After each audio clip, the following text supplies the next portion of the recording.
Bom dia. O pessoal dos fundos, por favor, vamos sentar para ouvir os palestrantes. Isso. Chego na cidade brigando. Vou olhar para aquela romaria.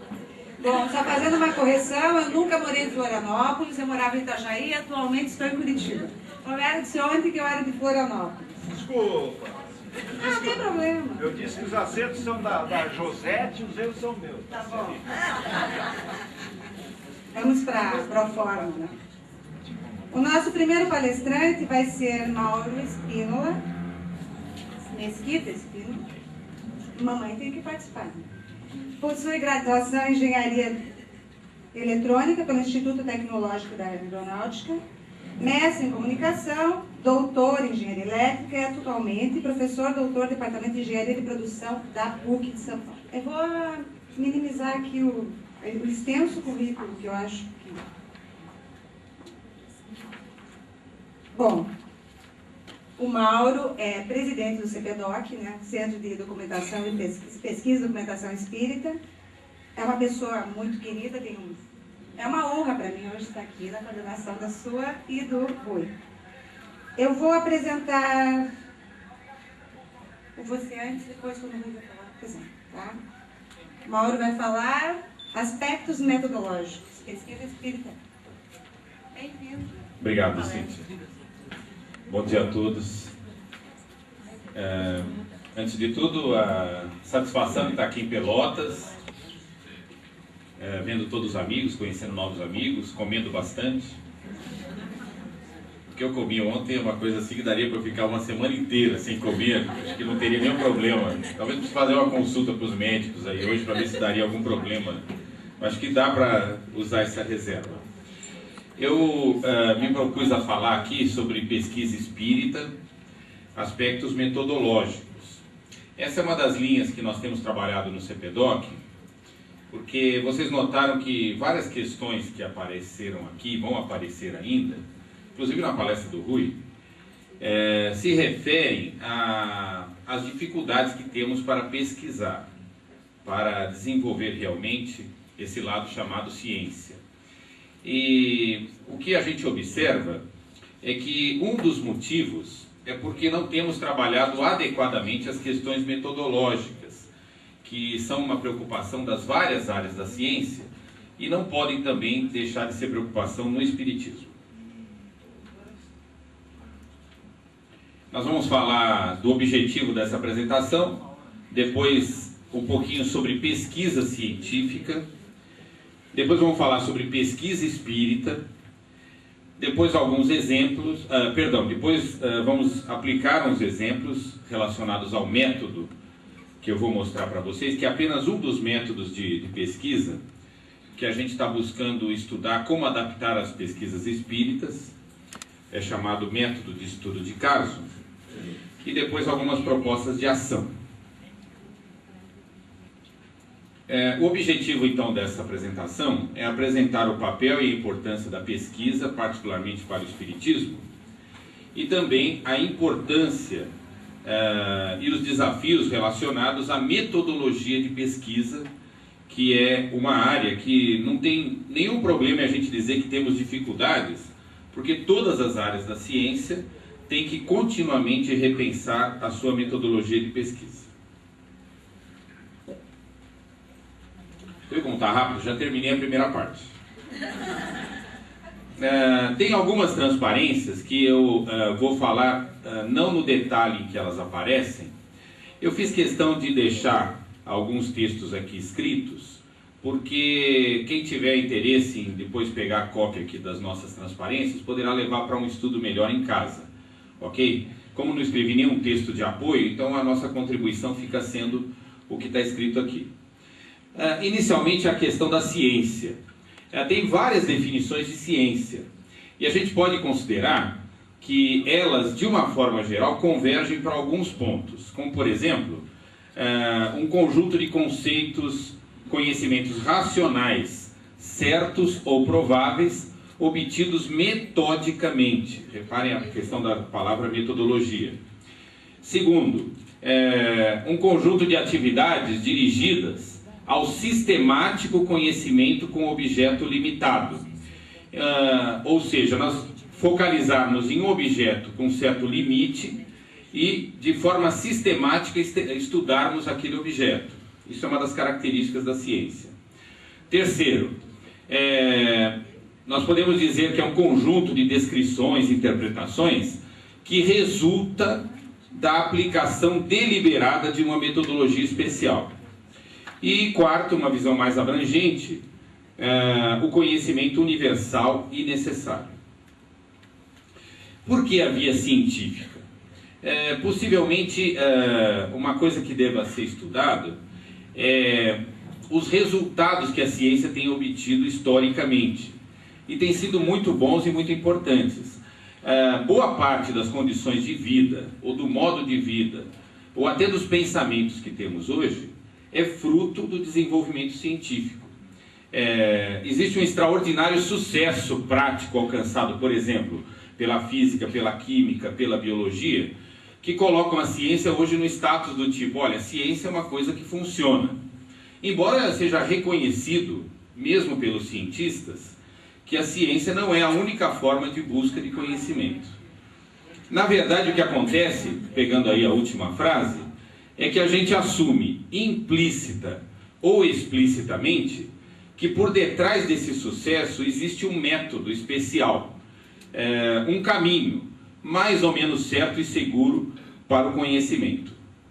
Isso é apenas uma impressão, porque esse caminho não é tão seguro assim, mas é o status, vamos chamar assim, que a ciência tem na sociedade moderna. Por coincidência, Silvio Shibeni, em que eu me baseei para colocar essas palavras, é professor titular da Unicamp, na área de filosofia da ciência, e é também espírita, escreve em periódicos espíritas, por aí. Só que tem o seguinte, a ciência tem uma tradição, ela tem todo um desenvolvimento, e ela tem uma visão que foi se consolidando. Nós vivemos um momento, já não é de hoje, mas claramente estamos vivendo esse momento, em que a visão comum da ciência está sendo superada para novas visões. Qual que é a visão comum da ciência? De que ela começa por observações. Vocês já viram essa frase antes? Ciência de observação. Quem foi que definiu o espiritismo dessa maneira? O próprio Allan Kardec. No tempo em que ele viveu, claramente a visão científica era essa. Que você tem um fenômeno, você observa, analisa, induz uma teoria por trás dele e propõe essa teoria, né? Que tenta explicar um conjunto de fatos. Então a ciência começa por observações, as observações são neutras, existe uma expectativa de que tem um médium ali apresentando um fenômeno, eu sou observador, eu estou totalmente neutro em relação àquilo que está acontecendo ali. É uma visão tradicional da ciência. E a indução, de que a partir de um conjunto de fenômenos analisados, a gente pode generalizar para o modelo, uma teoria que viria através da indução. Só que aparecem os problemas, as dificuldades, e a ciência, de uma forma geral, está tendo essa dificuldade hoje. Principalmente com a questão da generalização. Reparem, vamos supor que eu observe durante um ano inteiro que os frutos de uma determinada árvore caem, amadurecem numa determinada fase do ano. Observo, e portanto concluo de forma generalizada, olha, os frutos dessa árvore amadurecem durante esse período do ano.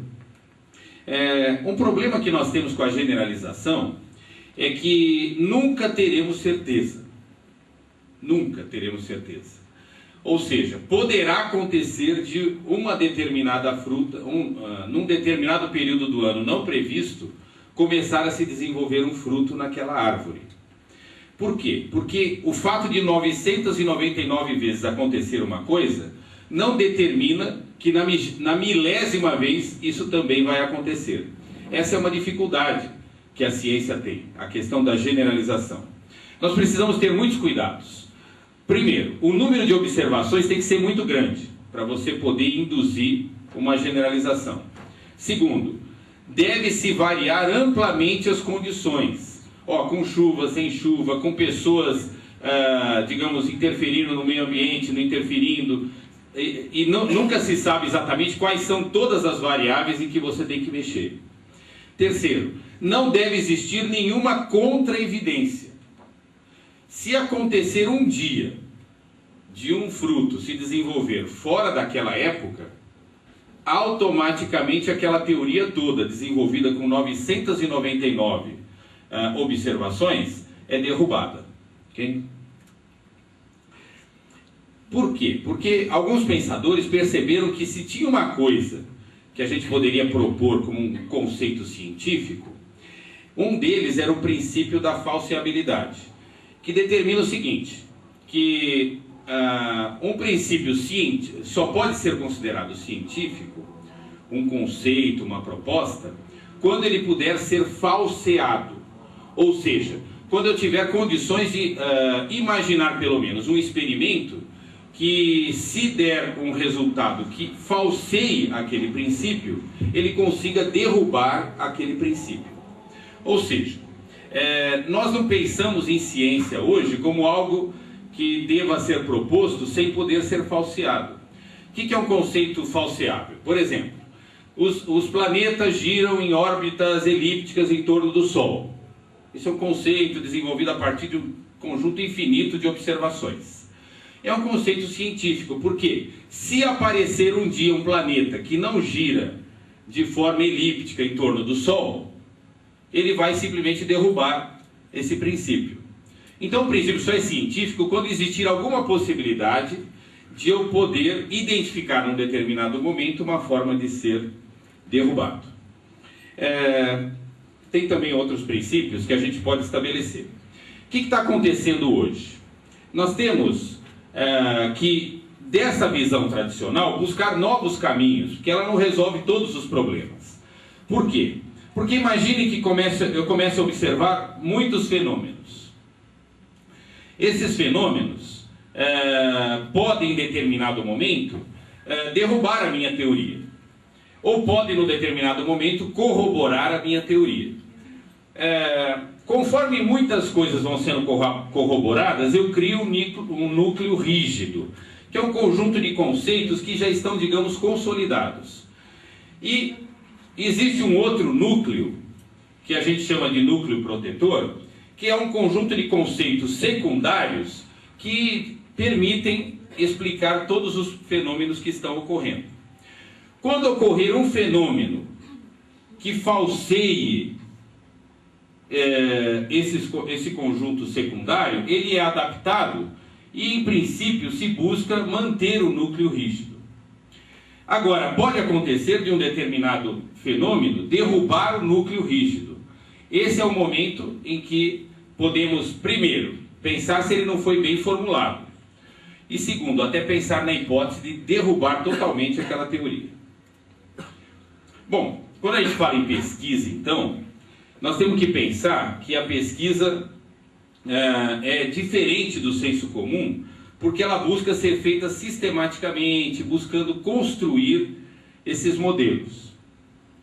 E a pesquisa espírita, dizia Kardec, ela requer condições especiais e requer um outro ponto de partida.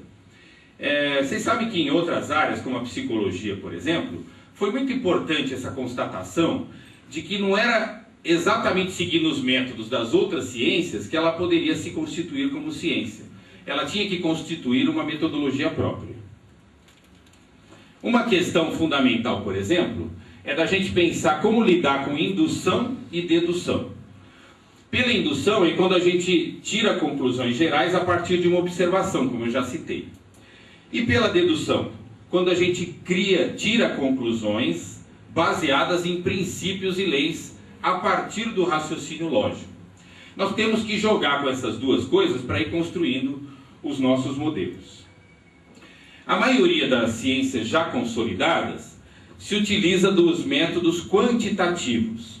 Eu não vou detalhar aqui, mas o que eu posso dizer para vocês é que os métodos quantitativos, aqueles, por exemplo, com que a gente trabalha em laboratório, coloca uma certa quantidade de elementos para poderem reagir entre si e ver os resultados, muito utilizado na experimentação, é uma metodologia já bastante consolidada, que se utiliza de controle estatístico de processo e que chega a resultados bastante palpáveis hoje.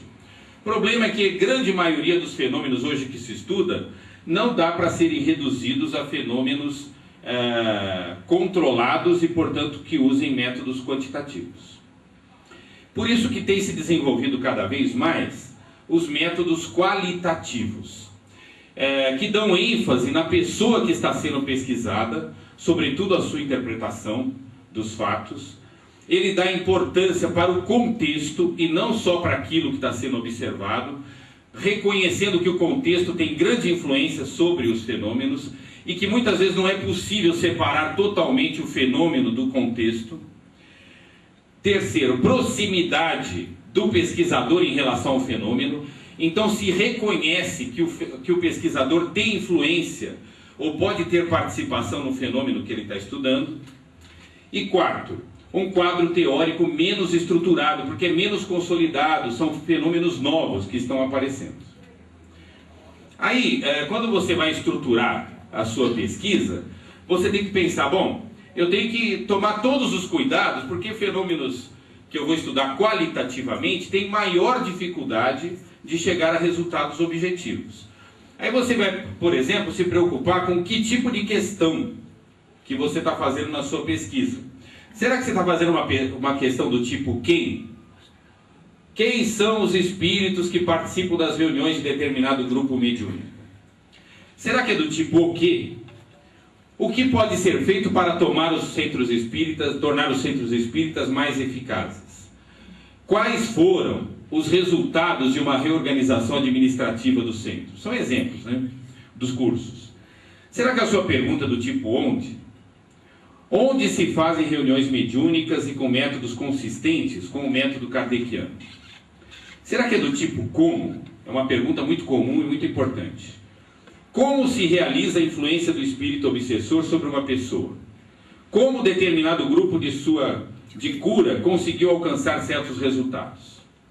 Será que é do tipo por quê? Por que os médiuns chamados de inconscientes não se lembram do teor das comunicações? E tem, dependendo do tipo de pergunta, que está na segunda coluna, você pode agora começar a pensar no tipo de pesquisa, na estratégia de pesquisa que você vai adotar, um experimento, um levantamento, uma análise histórica e assim por diante.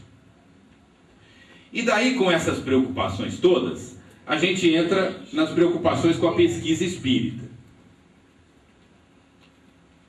Quero propor aqui uma coisa. Tem até a ver com uma pergunta que eu fiz provocando o Nevento ontem, e é uma proposta que eu faço aqui para todos os amigos. Que descobrir é mais importante do que provar. E nós estamos, às vezes, nos desgastando demais com esse problema de que temos que provar algumas coisas. Um falso e obscuro caminho, na minha opinião, é provar a imortalidade da alma. Provar a pluralidade das existências, que é tema do nosso encontro. E provar mais algumas coisas. Eu vejo, por exemplo, como caminhos possíveis, vou citar só 4, mas é só para a gente, digamos, dar uma reciclada na nossa maneira de pensar. Identificar causas de um fenômeno que independem de causas já conhecidas, que foi a visão kardeciana, né? Por exemplo, é possível identificar causas não físicas para certos fenômenos não habituais? Um outro caminho possível, não estou dizendo que é alternativa, são caminhos que podem se somar. Identificar alguns padrões de causas aplicáveis ao conjunto de fenômenos, como propôs Bozano. Bozano discutia com seus contendores da seguinte maneira: você explica um caso, um fenômeno separado do outro. Eu estou buscando explicações para um conjunto de fenômenos. Isso é até uma busca da ciência hoje, né? Por exemplo, é possível identificar causas não físicas aplicáveis a vários fenômenos correlatos? Terceiro caminho, terceira sugestão: compreender fenômenos sistematicamente, considerando as entidades envolvidas e as suas relações. É possível compreender de forma sistêmica as relações causais físicas e não físicas? levando em consideração várias relações causais. E aí entra o meu amigo Ademar e diz, não, Mauro, mas não dá para falar tudo de forma causal atualmente. E é verdade, isso é reconhecido pela ciência hoje. Não dá para você fazer, nem tudo é estruturado, ou pelo menos você não abarca a estrutura de tudo. Então não dá para você fazer um modelinho dizendo, ó, isso aqui interfere nisso, naquilo, isso interfere no outro, etc.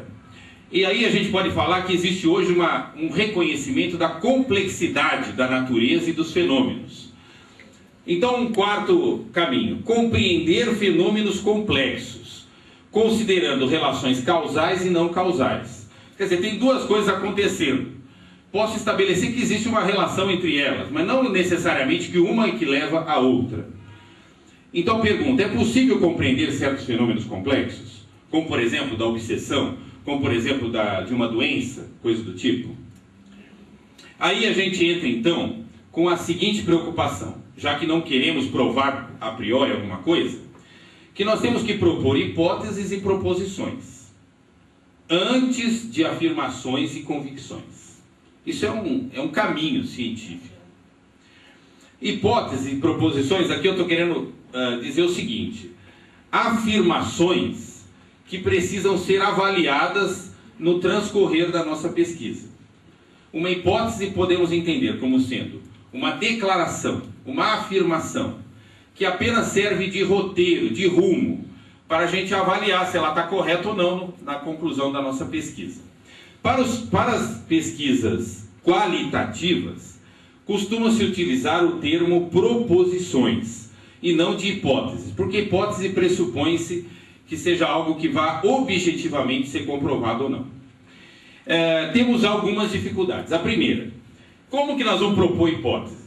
Será que pode tirar uma hipótese assim? Não. Normalmente o que se faz é buscar as hipóteses a partir de fundamentos e de pesquisas anteriores, já realizadas. O que faz com que se busque necessariamente um caminho de construção de uma ciência. A partir de alguns resultados, a gente levanta novas hipóteses que levarão a outras pesquisas. Então a primeira coisa, hipótese não sai do nada. Ela precisa estar fundamentada numa teoria e uma tradição anterior. Segunda, a hipótese tem que ser falseável, como nós já dissemos anteriormente. Quer dizer, eu tenho que ter condição objetiva de chegar a um sim ou a um não. Eu tenho que desenvolver uma pesquisa que me permita chegar à possibilidade de a hipótese ter sido falseada. Quer ver um exemplo de uma hipótese que não pode ser falseada? Deus existe. Isso não é uma frase que possa ser objeto da ciência, porque não existe nenhum experimento, nenhum trabalho de ciência que possa ser feito e que possa chegar à conclusão que Deus não existe. Portanto, não é objeto da ciência. Um levantamento muito interessante, feito recentemente no Brasil, por um pesquisador chamado Marco Antônio Milani Filho. Eu não conheço, estou em contato com esse trabalho há muito recentemente, não sei se está dando para ler aqui, mas ele foi apresentado no 4º Encontro Nacional da Liga dos Historiadores e Pesquisadores Espíritas, e se chama Perfil da Produção Acadêmica Brasileira com Temática Espírita. Então é só para o pessoal ver onde que está se pesquisando alguma coisa.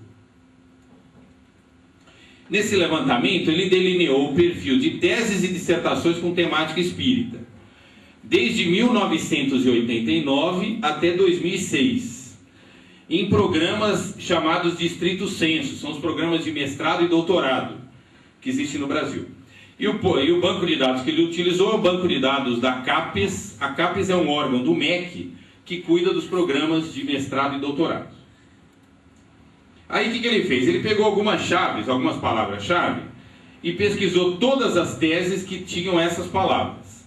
Uma dessas palavras, pelo menos. Espiritismo, Kardec, kardecismo, psicografia, mediunidade, reencarnação, Chico Xavier, Francisco Cândido Xavier. Ele explica que, por exemplo, ele tirou termos como, por exemplo, Umbanda, quando tinha uma combinação de... e via que o estudo era sobre Umbanda, sobre Candomblé, sobre outros fenômenos, ele não colocou. E aí ele levantou alguns resultados. Primeiro, a distribuição entre instituições. A USP, por exemplo, tem 20% dessas produções.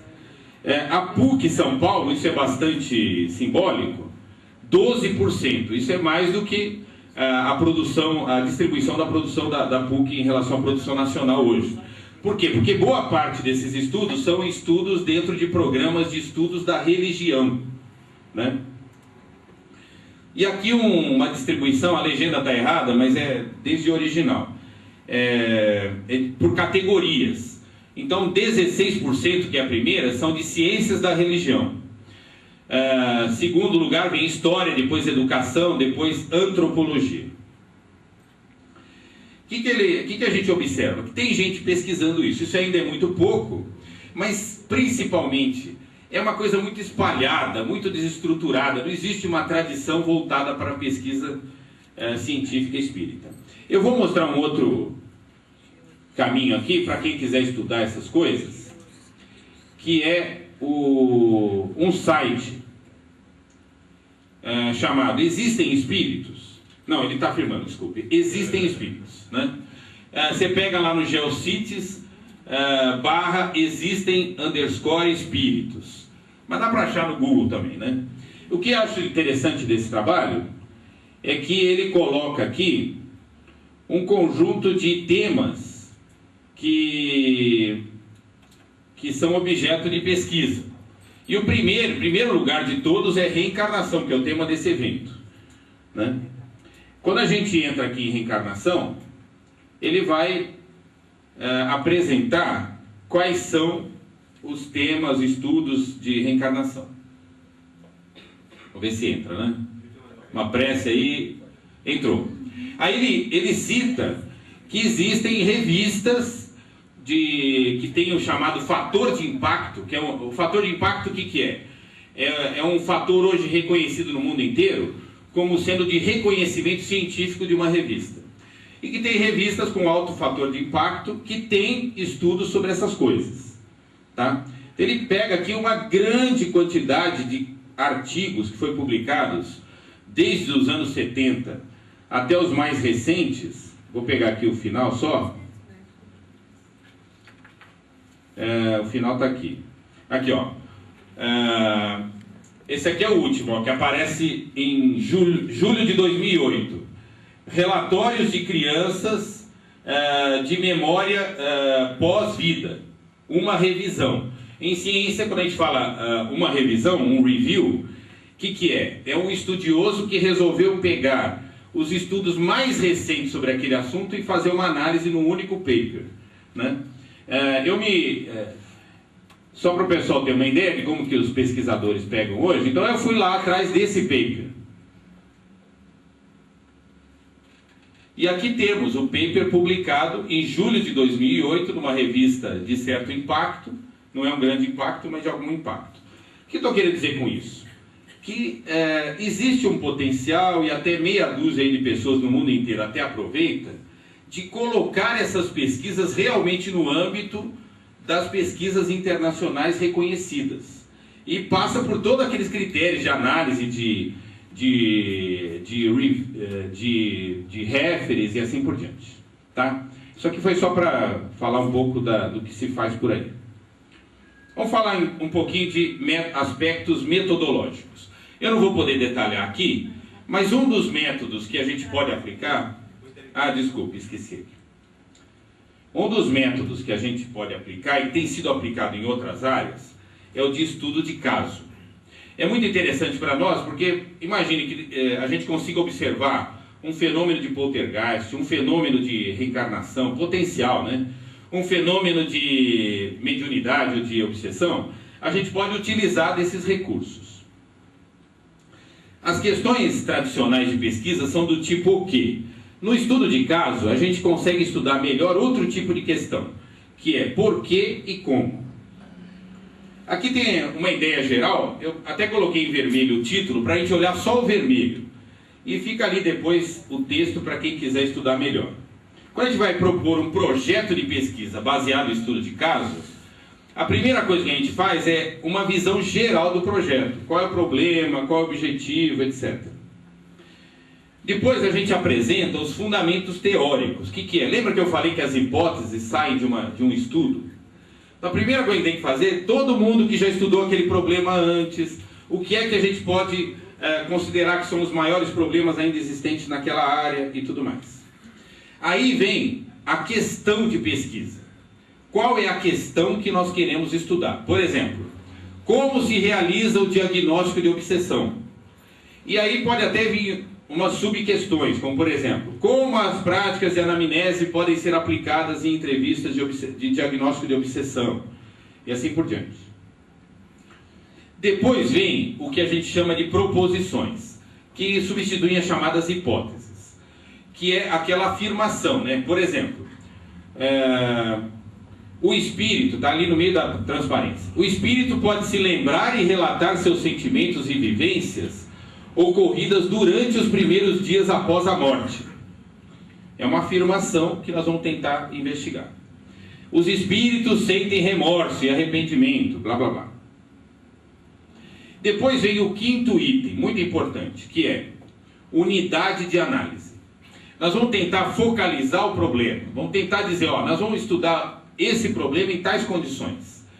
Um exemplo, um certo médium, um determinado grupo, um certo tipo de pessoas e assim por diante. Depois vem o que a gente chama de bases para a construção de respostas.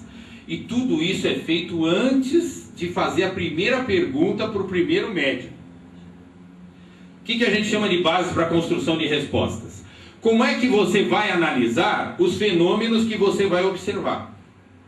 Por isso que a gente faz as hipóteses, porque a gente vai tentar dar uma direção para as pesquisas e a gente vai tentar prever antes. Olha, se acontecer de confirmar isso, a gente faz tal coisa. Se não confirmar, a gente busca também tal coisa. Então, como que você vai trabalhar com as respostas? Sétimo, finalmente, um detalhe dos procedimentos de campo. Como que você vai buscar as credenciais para ir trabalhar nos locais? Quais são os procedimentos? Como que você vai usar o seu banco de dados? Como que você vai registrar os dados? E assim por diante. E ao final, os resultados. Você tem que apresentar os resultados. Os resultados detalhados, a análise das proposições. E, para o final, a análise das questões. E fazer depois um relatório. Quando a gente vai analisar, então, um projeto de pesquisa, a gente pode imaginar duas fases fundamentais. A primeira é do planejamento do estudo de caso. Que nós estamos aqui tratando especificamente do estudo de caso, mas pode ser qualquer pesquisa. Ou seja, a questão, as proposições, a unidade de análise, as bases para a construção das respostas, os procedimentos. E depois a execução. Você vai relatar como foi executado. Os procedimentos realizados, os resultados encontrados, a análise das proposições e as respostas para as questões. Esse método, como todos os outros, tem limitações. Como, por exemplo, ele permite análises intuitivas e incontroláveis. É uma coisa terrível para a ciência.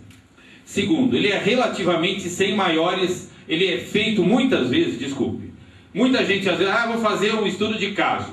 Não se preocupa com aspectos metodológicos. Terceiro, exige maior habilitação do pesquisador, porque ele tem que estar mais preparado para encontrar situações em que coisas não previstas podem acontecer e ele tem que interpretar. E quarto, a amostra em geral é muito pequena e dificulta um estudo quantitativo. Então, apenas alguns exemplos aqui de questões de pesquisa que a gente poderia propor, só para exercitar o nosso raciocínio. Primeiro, como o médium atua na comunicação consciente? Poderia ser um objeto de um estudo de caso. Como o médium atua na comunicação inconsciente? Também poderia ser.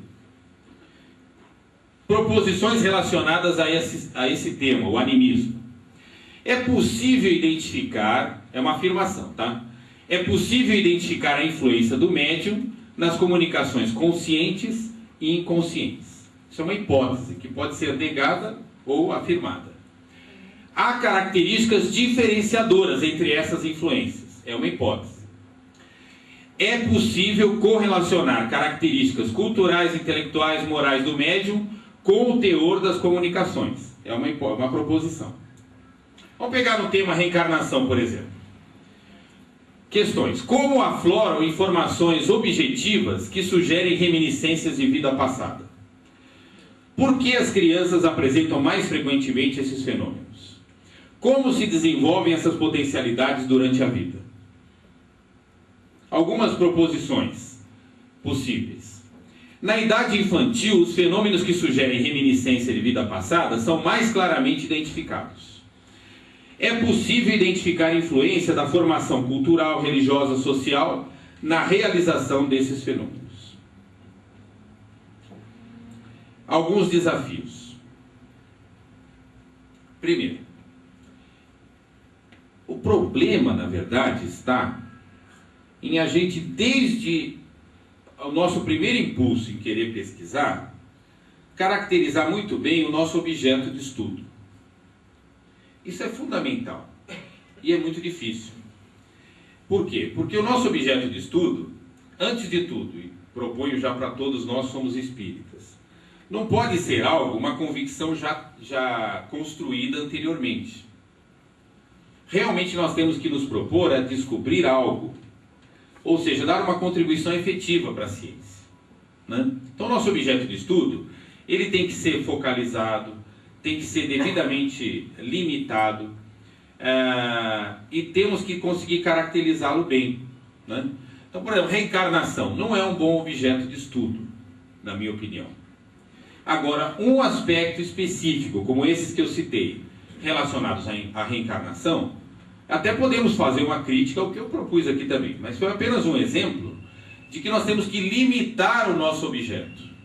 Se simplesmente eu constatar, como fizeram alguns pesquisadores já na área de reencarnação, constatar que existem algumas indicações dentro de determinados contextos de que as informações, conhecimentos que uma criança, por exemplo, tenha, são indicadores de vida passada, no sentido genérico do termo, não no sentido de vidas passadas, mas vida pregressa, isso é um bom objeto de estudo. Então, criar condições para sistematicamente fazer uma pesquisa sobre isso.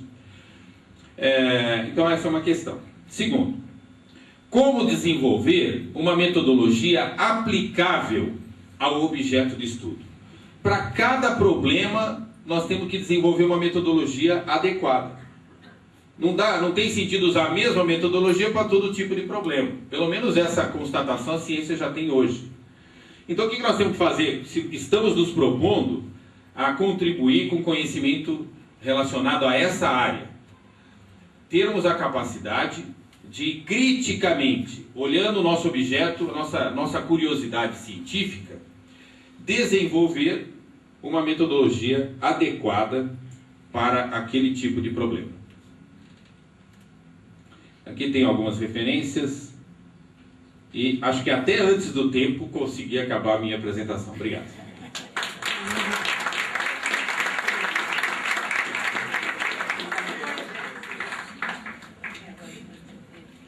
Meu ídolo, quero ser que você. Te dou autógrafo depois. Deixa eu apresentá-lo. Bom, o próximo palestrante é Rui Paulo Nazário de Oliveira, presidente do CECEPA, Centro Cultural Espírita de Porto Alegre, vice-presidente da Associação Brasileira de Delegados e Amigos da CEPA e é promotor de justiça em Porto Alegre. O Rui vai falar sobre reencarnação, investigação de casos sugestivos por Ian Stevenson e outros. Uma boa palestra. Bom dia a todos.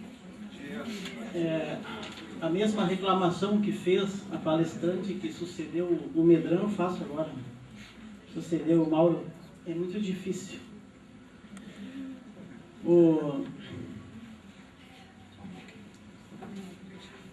Eu falei na abertura dos trabalhos sobre essa dificuldade para nós espíritas falar para os não espíritas.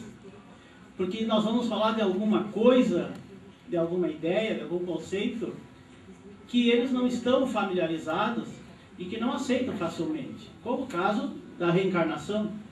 quem não acredita em reencarnação e ouve a gente falar com essa naturalidade sobre reencarnação, pode perguntar, mas de onde é que vem essa convicção de vocês sobre a reencarnação? Por isso que eu acho importante, apesar da ideia do Mauro, de a gente não se preocupar muito com essa história de comprovação, eu acho importante que se pense um pouquinho, sim, sobre essa questão da prova das coisas. Porque às vezes a gente é chamado a falar, e eu mencionava na abertura dos trabalhos, sobre a necessidade dos espíritas se pronunciarem sobre certas coisas que estão acontecendo agora, fatos da vida e que nos interessam.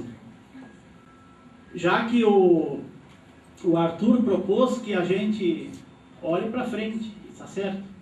Então, nós temos que olhar para frente e construir as coisas. Então, nós temos muitas vezes, os espíritas, que dar a nossa opinião, dar as nossas razões, das nossas convicções.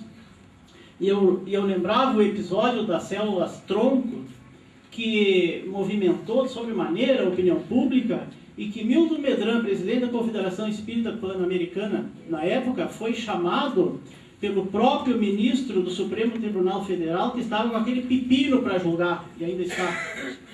E o próprio ministro do Supremo Tribunal Federal, que já deu voto favorável à liberação da pesquisa, consultou pessoalmente Milton Medran. Então veja a responsabilidade de uma liderança espírita num momento desse. Como se sabe, Kardec e o Espiritismo não inventaram reencarnação, não inventaram comunicabilidade dos espíritos. E Ana Clara, onde nos levou a esse mergulho retrospectivo entre os povos reencarnacionistas.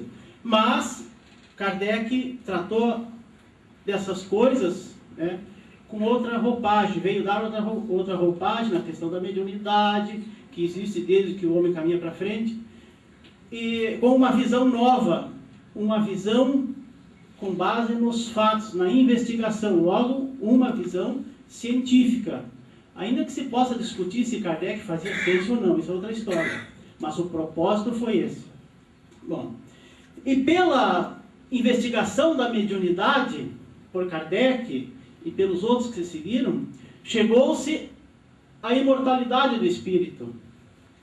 Pela mediunidade se comprovou a imortalidade do espírito, mas se comprovou já a reencarnação só pelo fato mediúnico, a imortalidade estaria comprovada.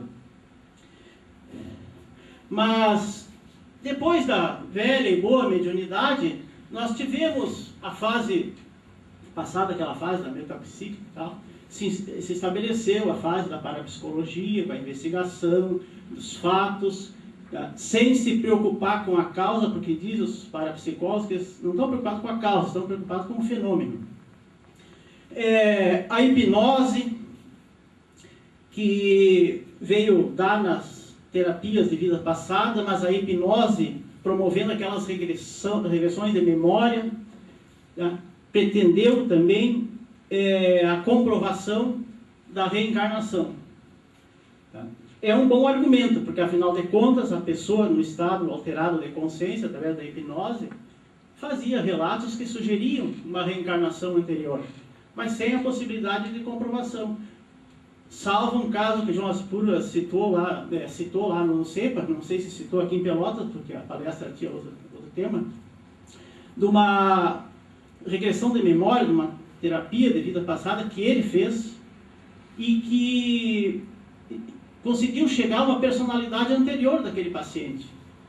E neste caso ele comprovou documentalmente, foi investigar, houve a comprovação de que a pessoa que era referida como personalidade anterior daquele paciente vivera, existira lá num determinado lugar e que morrera conforme narrou o paciente no divã.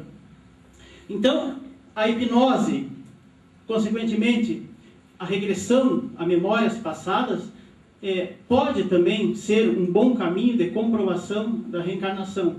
Pode.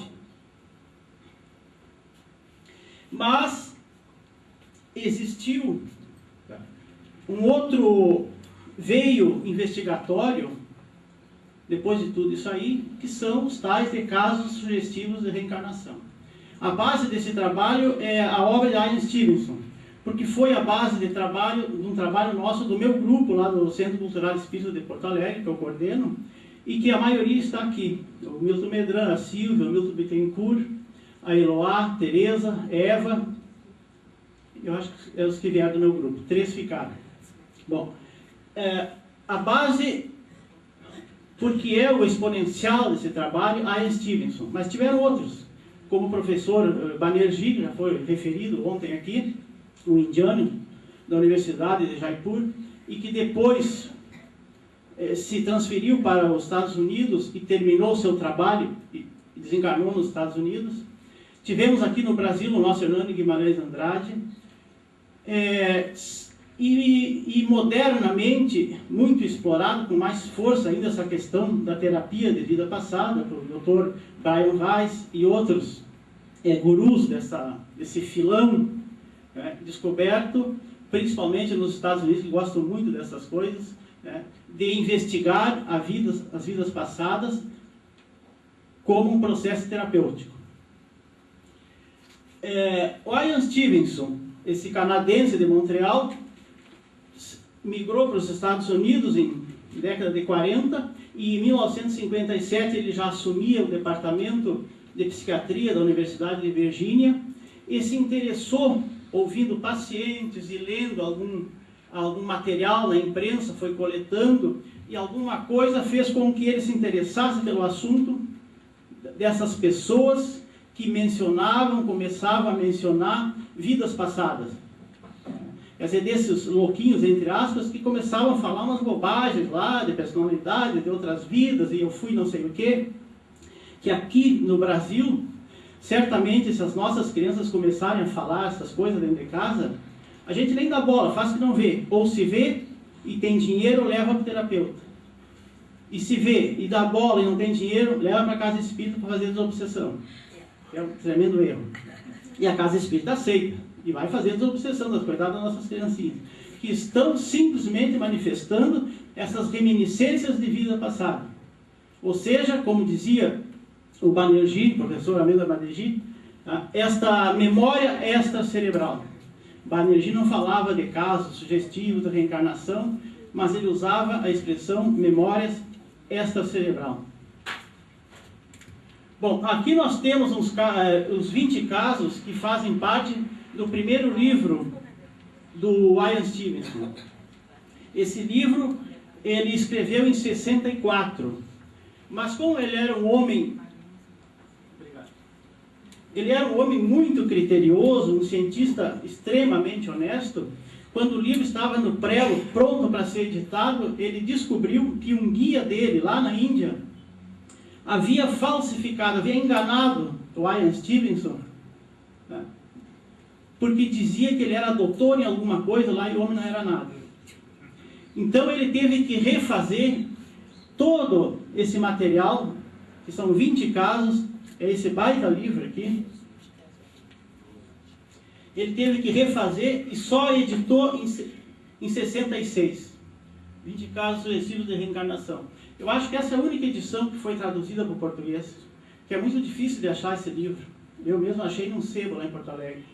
Então é muito difícil, quando a gente pergunta para as pessoas se conhecem, ninguém conhece, porque foi edição limitada, e o próprio Ian Stevenson depois disse, respondendo uma pergunta desse jornalista aqui que trabalhou com ele depois, mais agora na década de 90, qual foi a repercussão, afinal, desse teu livro? Ele disse, nenhuma.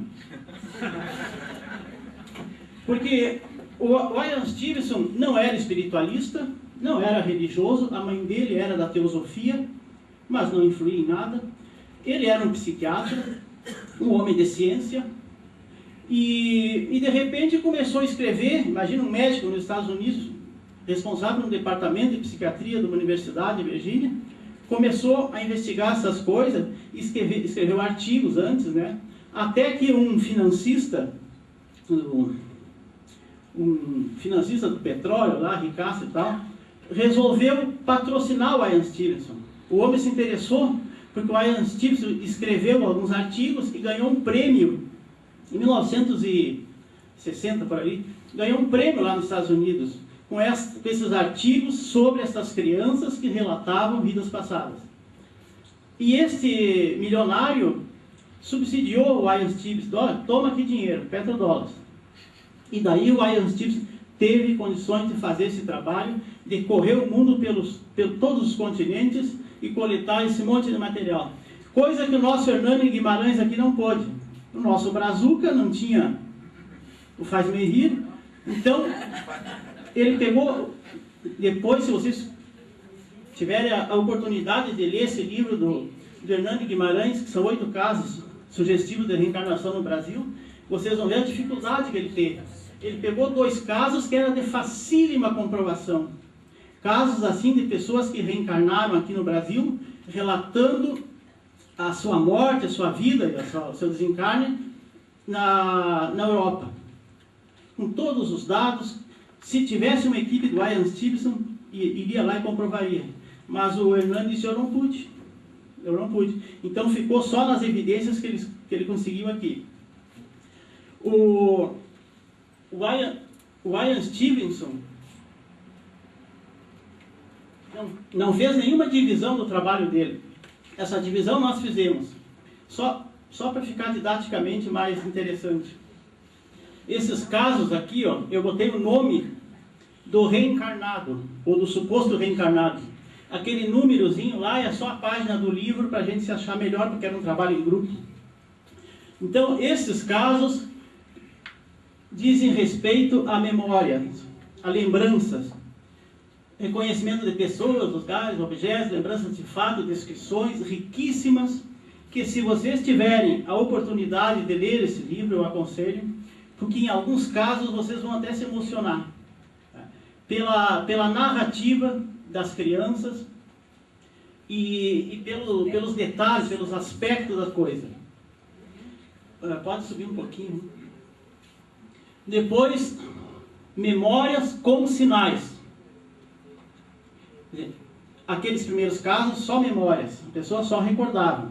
Aqui era mais interessante ainda, porque além das memórias, ainda tinham sinais, marcas. Quem sabe ler inglês aqui vai ler melhor do que eu. São marcas de nascença ou malformações congênitas ou defeito físico. E o Ian Stevenson comprovou isso em todos esses casos aqui. Esse primeiro aqui, apesar do nome, é um índio canadense, do Alasca, aliás, índio. O Ravi Shankar da Índia, canadense e canadense. Aquela lá de baixo é uma europeia, a Prete, que foi atropelada, ela machucou a perna, era filha do leiteiro, e depois, infelizmente, não dá para a gente entrar no detalhe de cada caso. Ou então, só sinais. Esses 2 aqui também, lá do Alasca, tá? Não tinha memórias de vida passada, não tinha outras informações, eles não tinham nenhuma reminiscência, mas tinham sinais. E a Ian Stevens, então, falando com as pessoas, chegou à conclusão, tá, que estes sinais, essas marcas, ferimento por lance, ferimento de tiro, etc., indicavam uma encarnação anterior, uma personalidade anterior. Mas são os casos mais fraquinhos, porque são só sinais. Pode passar outro.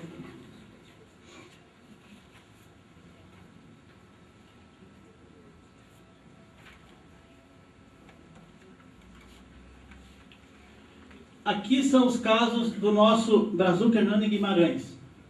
Riquíssimos, casos riquíssimos também, que vale muito a pena vocês consultarem, porque é uma obra que tem bem à nossa disposição no mercado.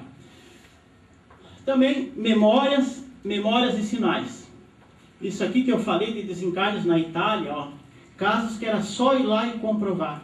E o Hernani não pôde fazer isso só por falta de dinheiro. A Simone, que fora a Angelina, desencarne na Itália em 1944, já nasceu aqui em 45, ela relatava que aliados capturaram Roma, ela esteve no asilo de criança e renasceu em 63, daí em São Paulo. Aqui, 44 e 45 é porque há dúvida se ela desencarnou nesse meio tempo aí. Porque daí o Hernani investigou o fato histórico, ou seja, a chegada dos aliados, a captura de Roma pelos aliados, então ele estabeleceu 44 e 45, mas não pôde ir adiante.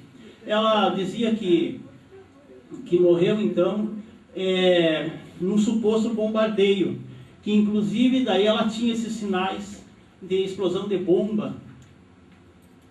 Ela disse que recebeu uma caneta, daquelas que os americanos usavam muito, os aliados usavam muito, que era uma caneta que na verdade era uma bomba. E alguém deu essa caneta para ela.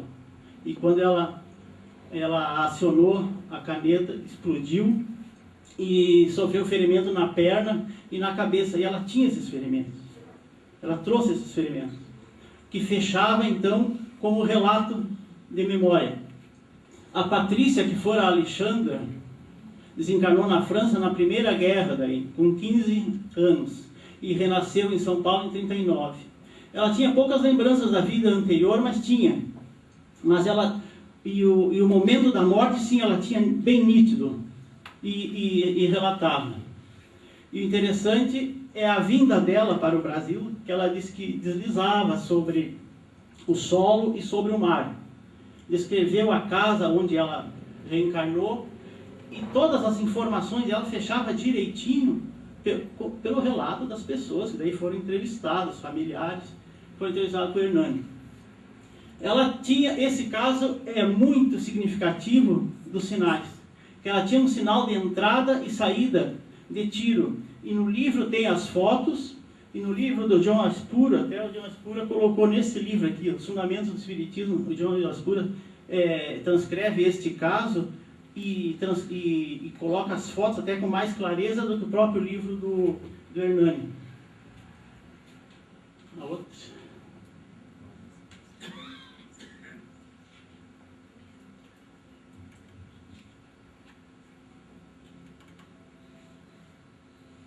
Bom, particularidades. Nessa lâmina, algumas particularidades. De reencarnações na mesma família e anunciada. Esses 4 casos aqui, houve reencarnação na mesma família, né, e foi anunciada.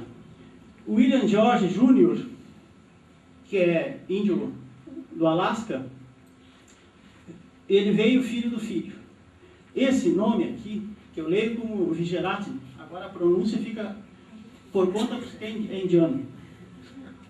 Não, esse aqui é do Ceilão, atual Sri Lanka. Veio como filho do irmão.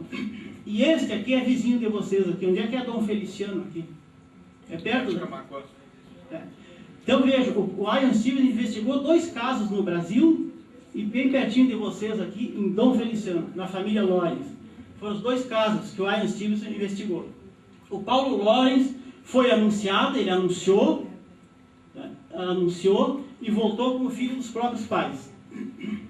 Esse do Alasca aqui também é a mesma coisa, veio como filho da sobrinha e ele anunciou. Antes de, obviamente, podia anunciar, tem casos que anunciaram durante o período de desencarnação, mediunicamente. Esse aqui foi ao vivo, se me permite. Mesma família, mas não anunciada. O Jimmy Svensson, do Alasca também, veio como filho da irmã. Noutra família, anunciada. Esses 2 aqui. E esta, Martha Loren, que é irmã do Paulo Lawrence, na mesma família. Então, o Ian Stevens investigou 2 casos sugestivos de reencarnação na mesma família Lawrence, vizinho aqui de Pelotas, Dom Feliciano. E uma outra particularidade, com troca de sexo.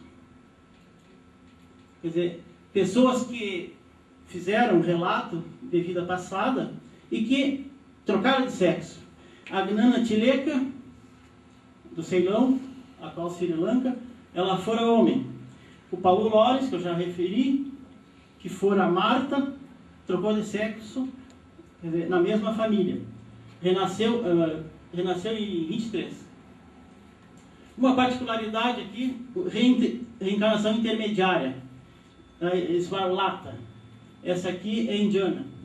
Ela fora a Bia, que faleceu em 39 e reencarnou, né, com esse palavrão aqui, reencarnou em 48. Mas ela narra uma reencarnação intermediária, que durou 9 anos, com aquele nomezinho lá, Canlash, era um menino. Então, é uma particularidade que o Aristides encontra uma pessoa e ele estuda uma reencarnação anterior, mas havia uma referência, uma reencarnação intermediária, mas que ele não encontrou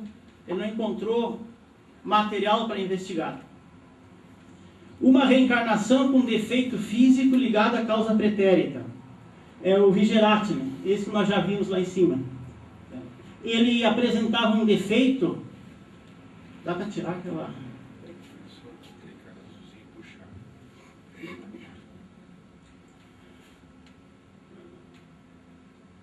O Vigeratine apresentava esse defeito no peito e no braço direito.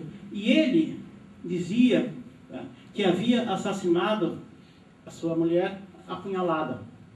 E não só dizia, como a Aristides investigou e comprovou que realmente aquela personalidade anterior que ele dizia que fora, teria assassinado a mulher, a facada. Outros.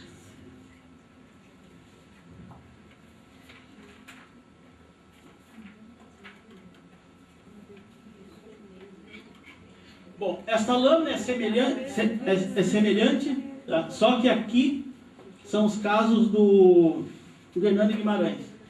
Hernando Guimarães teve também, nos 8 casos dele, teve reencarnação na mesma família, anunciada mediunicamente, que é a Jacira, que fora Ronaldo, e que se suicidou por veneno, e anunciou numa sessão mediúnica aos próprios futuros pais, que se chamavam Marco e Antônio.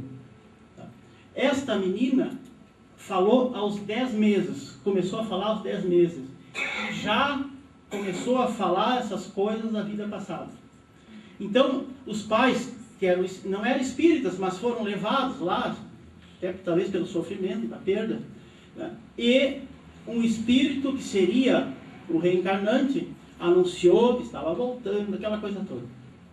Ela veio como filha da irmã mais velha. Renasceu depois de 5 anos e 9 meses, e o próprio Ronaldo relatou que porque ele havia se suicidado, né? Relatou que sofreram um assédio, uma obsessão tão forte que acabou dando cabo na própria vida. Hernando Guimarães, isso aqui. Mesma família, Drauzio, que fora Maria, que morreu aos 3 anos, num acidente com velocípede. Aqui tem uma particularidade que aparece o nosso Chico Xavier na jogada. Quer dizer, o próprio Chico Xavier anunciou, não foi o espírito. O Chico Xavier, mediunicamente, recebeu essa informação e anunciou que essa pessoa reencarnaria. Esta menina, aliás, o Drauzio, que voltou com o filho dos pais, quase matou a avó de infarto, porque tinha 7 meses e começou a falar. A menina com 7 meses, a avó estava cobrindo ela demais, a avó, né? E botando roupa e roupa, dali um pouco a menina com 7 meses, com 7 meses, mas avó, eu não preciso mais de roupa, já estou suando, coisa assim. A avó quase infartou. Não sei se não é algum exagero, mas é o que o Hernani apurou, né? Pelos relatos e tal. E uma história dessa aí, evidentemente, que é marcante, né? Uma menina com 7 meses falar. Uma criança com 7 meses falar. A Flávia, que fora Sueli, morreu aos 3 anos de meningite. Filha dos pais, renasceu 1 ano após. Família anterior não conhecida. O Celso, que foi herculano, morreu em 1940, renasceu em 43. Esse Celso diz que foi herculano e era padre na Noruega. Morreu durante o bombardeio de sua igreja. Este era um caso de facílima comprovação, porque ele dava a igreja, dava a região, dava o nome. Quem é que não ia conhecer o padre herculano que morreu? E morreu em 40, 42, as pessoas evidentemente iam se lembrar, ia ter documento, mas só por falta, né, do milionário aquele do petróleo, que o outro lá teve, o nosso Brazuca não pôde. Não apenas. A Patrícia que foi a Alexandra, disse que morreu, viveu e morreu na França, e ela tinha um tiro, aliás, o sinal do tiro, né? E comprovadamente tinha esse sinal. Com troca de sexo aqui, no trabalho do Hernani, a Jacira, né? Veio o Ronaldo, aliás, o Ronaldo veio Jacira, a Maria que veio o Drauzio. Então, mas aqui, sem características femininas. No caso da Jacira, discretas características femininas. Masculino. Pode passar outra.